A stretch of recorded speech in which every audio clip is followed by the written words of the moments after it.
بسم اللہ الرحمن الرحیم۔ شروع اللہ کے نام سے جو بڑا مہربان نہایت رحم والا۔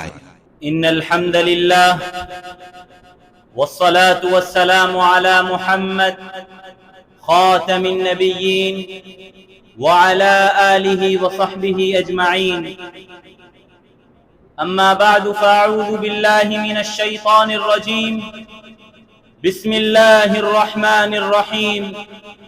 ومکروا ومکر اللہ واللہ خیر الماکرین۔ وقال النبی صلی اللہ علیہ وسلم انه سيكون في امتی كذابون ثلاثون كلهم يزعم انه نبی وانا خاتم النبیین لا نبی بعدی۔ حقیقت قادیاں کی پوچھ لیجئے ابن جوزی سے، نکوکاری کے پردے میں سیاہ کاری کا ہیلا ہے۔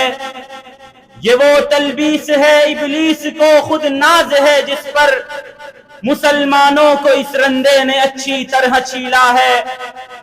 نصارہ کی رضا جوئی ہے مقصد اس نبوت کا، اور ابطال جہاد ان جاہ مقصد کا وسیلہ ہے۔ سامعین عزیز وقار، قادیانیت ملت اسلامیہ کے خلاف گزشتہ کم و بیش 1.5 صدی سے برسر پیکار ہے۔ اس مذہب کی طرف سے اسلام کے نام پر اسلام کی جڑیں کاٹنے کی طویل مہم جاری ہے۔ چنانچہ اسلام کے شاعر کی دھجیاں بکھیری گئی، قرآنی آیات کا کھلم کھلا مذاق کیا گیا، احادیث نبویہ کو کھلونا بنایا گیا۔ انتہا یہ ہے کہ مرزا غلام قادیانی جیسے کردار کو رحمت للعالمین صلی اللہ علیہ وسلم کے پہلو پر پہلو کھڑا کرنے بلکہ اس سے بھی آگے بڑھانے کی کوشش کی گئی۔ چنانچہ شاعر کہتا ہے، پیشہ تیرا ایمان ہے ڈالی تیری پہچان ہے، جن سے نفاق و کفر سے چمکی تیری دکان ہے، الہام جو بھی ہے تیرا آوردہ شیطان ہے۔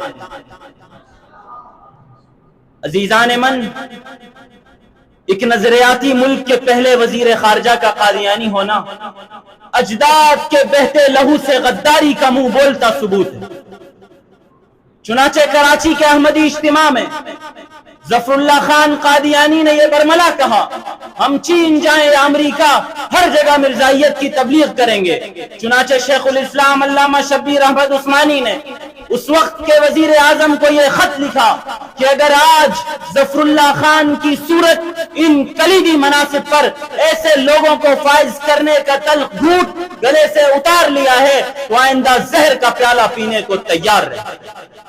پھر چشم فلک نے دیکھا کہ پاکستان کے پہلے وزیر اعظم لیاقت علی خان کو سید اکبر نے نہیں بلکہ جرمن قادیانی کنزے نے قتل کیا تھا، جس کی تربیت پاکستان میں ظفر اللہ خان قادیانی نے کی۔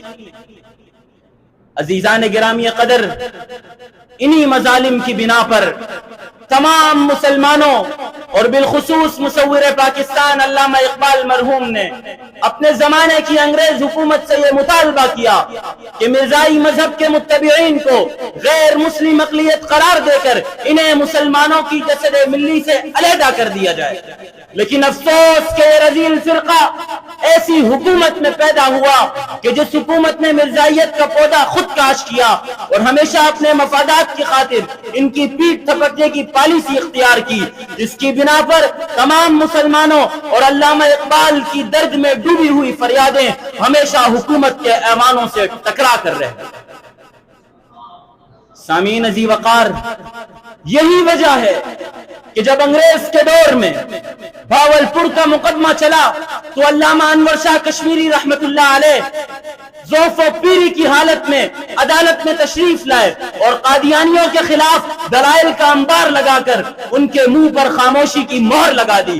اسی طرح 1953 کی تحریک ختم نبوت میں عطا اللہ شاہ بخاری رحمت اللہ علیہ کو ہتکڑی لگائی گئی، لاہور کی سڑکوں پر عاشقان رسول پر گولیاں چلائی گئی، لیکن قربانیاں رنگ لائیں۔ بالآخر یہ شہیدوں کا خون رنگ لایا اور 7 ستمبر 1974 کو پاکستان کی عدلیہ نے قادیانیوں کو غیر مسلم اقلیت قرار دے دی۔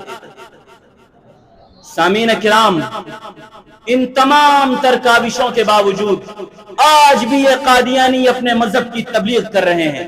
لہذا میں آپ سے اللہ کے نام پر، شافع محشر صلی اللہ علیہ وسلم کی ناموس کے نام پر یہ دردمندانہ اپیل کرتا ہوں کہ قادیانیت کا تعاقب جاری رکھیں اور اسلام کے خلاف ان کی ہر سازش کو ناکام بنا دیں۔